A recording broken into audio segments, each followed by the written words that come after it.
Hi everyone, আসসালামু আলাইকুম। কেমন আছেন সবাই? আশা করি আল্লাহর রহমতে সবাই ভালো আছেন। আর আপনাদের দোয়া ও আল্লাহর রহমতে আমিও ভালো আছি। তো সব সময়ের মতো আজ আমি আপনাদের জন্য নতুন একটা ব্লগ ভিডিও নিয়ে হাজির হলাম, নিবা সিম্পল লাইফ স্টাইলে। আশা করি আমার আজকের ভিডিওটা দেখবেন। আর ভিডিওটা যদি ভালো লাগে প্লিজ স্কিপ করবেন না, দয়া করে পুরো ভিডিওটা না টেনে দেখবেন।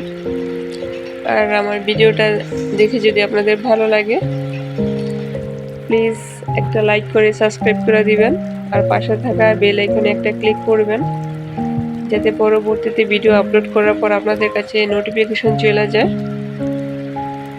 তো আশা করি আমার রিকোয়েস্ট করে রাখবেন আপনারা। তো প্রায় আমি অনেকদিন ধরেই বলতেছি, আমি রমজান ঈদের পর থেকে বেশি লং ভিডিও দিতে পারি নাই।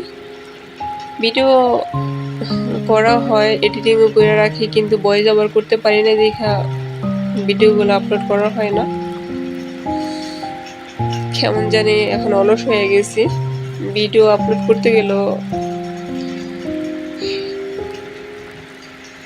বিরক্ত লাগে। তো মাঝে মাঝে আমি ওই শর্টস ভিডিওগুলোই ছাড়ি, শর্টস বেশি দেওয়া হয়। তো আশা করি আমার ভিডিওটা দেখবেন। তো আমি ভেন্ডি ভাজা করে নিছি। আমার কেন জানি ভেন্ডি ভাজা বা অন্যান্য আমার সবজি খেতে ভালোই লাগে না। তারপরে দেখি যে আজকে অন্যান্য সময় তো ভেন্ডি ভাজার সময় একেবারে পুরো একটু কুচি করে ফেলাই, আজকে একটু বড় বড় পিস রাখছি, তার সাথে একটু ম্যাজিক মশলা দিছি যাতে ভেন্ডি ভাজাটুকু আর একটু টেস্ট হয়। তো আজকে আমি আলু, টমেটো আর মাছ রান্না করব। এর মাঝে হাস্য করবি আমি 4 পিস মাছ নামাইছি। এর মাঝে একটা মাছ বিড়াল নিয়ে গেছে, অথবা ওর রিজিকে ছিল এতটুকুই, তাই নিয়ে গেছে।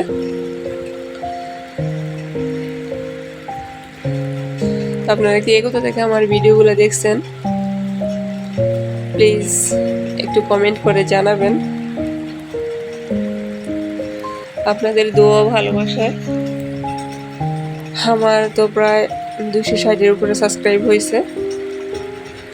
আপনাদের ভালোবাসা ছিল বিদে এতটুকু আসতে পারছি, আর বাকি পথটুকু হয়তো আপনাদের ভালোবাসা থাকলে এগিয়ে যেতে পারবো, এটাই আপনাদের কাছে আশা করি। তো এই প্ল্যাটফর্মে আসলে সবাই সবার কাছে বা সাহায্য না করলে কেউ এগোতে পারে না। সবার ভালোবাসা থাকাটাই সবচেয়ে জরুরি। এখানে হিংসা, বিদ্বেষ এগুলা রাখলে চলে না, সবাই সবাইকে সাপোর্ট করতে হয়, এটাই মনে করি। এটা আমি আমার তরকারিটা বসিয়ে দিতেছি।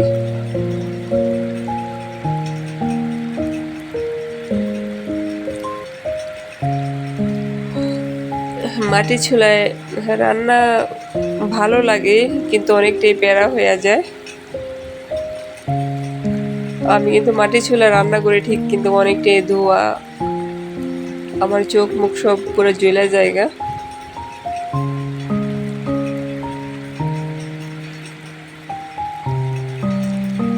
এর মাঝে একটু ছাদে আসলাম ভিডিও করার জন্য।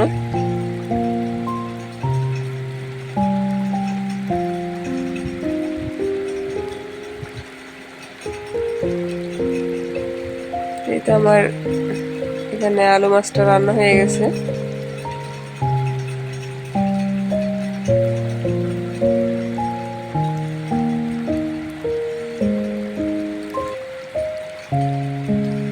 এখন আমি রমজানের ছোলা ছিল, অনেকদিন যাবতে ভাবতেছি অনেকগুলা রমজানের ছোলা আছে। আমি তো বেসিক্যালি রমজানের দিনে তেমন একটা ইফতার বানাই না, অথবা ফল, শরবত, খেজুর এগুলা খেয়েছিলাম বেশিরভাগ। ওই কারণে রমজানে যে বাজারগুলো করছিলাম, বেসন, ছোলা, এগুলো কিন্তু সব রয়ে গেছে। তারপরে এগুলো শুকিয়ে ধুয়ে দিছি। তো অনেকদিন ধরে ভাবতেছি একদিন একটু বেশি করে ভিজে সবাই মিলে খাবো, আর সব পেঁয়াজি, বেগুন এগুলো সব একসাথে বানায় পরে সবাই মিলে এক সন্ধ্যায় খাওয়াবো, কিন্তু মনেই থাকে না যে এগুলো আমি ভিজাবো। তো কালকে রাত্রে মনে করি এগুলো একটু ভিজিয়ে রাখছি। তো এই যে তার আগে আমি রান্নার আগে ওগুলো সিদ্ধ করে নিচ্ছি। সকালে রুটি বানাইছি, আগে মাটির ছোলে আগে রুটি বানাইছি, তারপর তো এই যে ভেন্ডি ভাজি করলাম, আলু দিয়ে মাছ দিয়ে রান্না করলাম। তো এখন আমি ওই ছোলাটা রান্না করে নিব। এখন সকালবেলা এটা রান্না করে রাখি, আর বিকালে জাস্ট বেগুনি আর চোখ পেঁয়াজ ওগুলো একটু বানাবো গরম গরম, এই আর কি।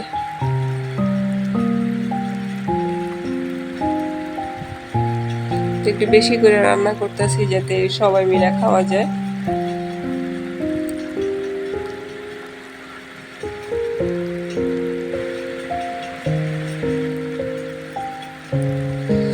তারপর আমি একটু নিলাম তেলাপিয়া মাছের মাথা ছিল, একটু শাক দিয়ে রান্না করব।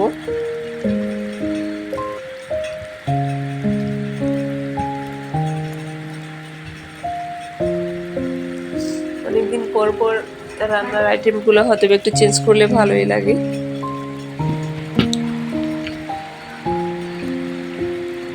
তো মাঝে মাঝে সবসময় মাছ মাংস এগুলো কেমন জানি ভালো লাগে না, কিন্তু একদিন একটু শাক রান্না করলেও কিন্তু খারাপ লাগে না, ভালোই লাগে।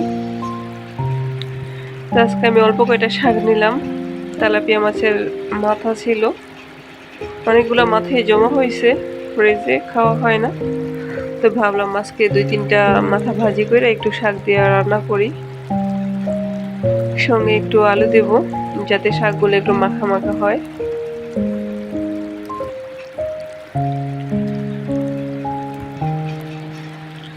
জানি না আমার রান্নার আইটেমগুলো আপনাদের কাছে কেমন লাগে। আমি রেগুলার আমার খাওয়ার জন্য বা যেরকমভাবে আমি থাকি, যেভাবে রান্না করি, আমি ওইটাই আপনাদের কাছে উপস্থাপন করি। হয়তো স্পেশালভাবে কোনো কিছু উপস্থাপন করতে পারি না। আমার রেগুলার রুটিনে যা থাকে বা যাই করি আমি ওইটাই আপনাদের কাছে তুলে ধরি, এতটুকুই। পাসপোর্ট নিয়ে তার সবসময় রান্না হয় না, কারণ কোনো রকম খায় পেরা বেঁচে থাকার মতো জীবনটা চললে হয়। তারপর যেভাবে আছি আলহামদুলিল্লাহ। আমার চেয়ে অনেকে দেখা যায় আরো খুব খারাপ অবস্থানে আছে, ভালো করে খেতেও পারে না। আমি যতটুকু খেতে পারতেছি তার জন্য আল্লাহর কাছে হাজারো শুকরিয়া।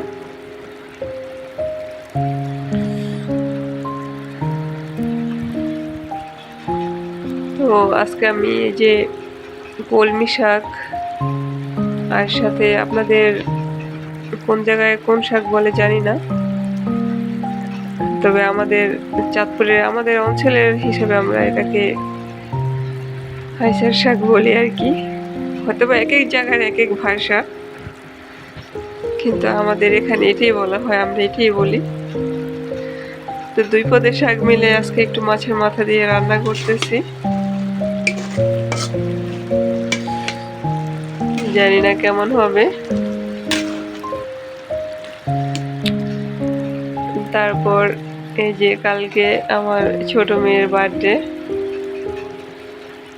মেয়েটা শুরু করছে একটা কেক আনার জন্য, ছোটখাটোভাবে একটু বার্থডে পালন করবে, কিন্তু অতটা বড় করে বার্থডে পালন করার মতো আমার এখন এবিলিটি নাই, একটু খারাপ অবস্থার মধ্যে দিয়ে যাইতেছি। তারপরে চেষ্টা করলাম একটা ভালো কেক কেনার জন্য। তো সবাই ভালো থাকেন, সুস্থ থাকেন, আল্লাহ।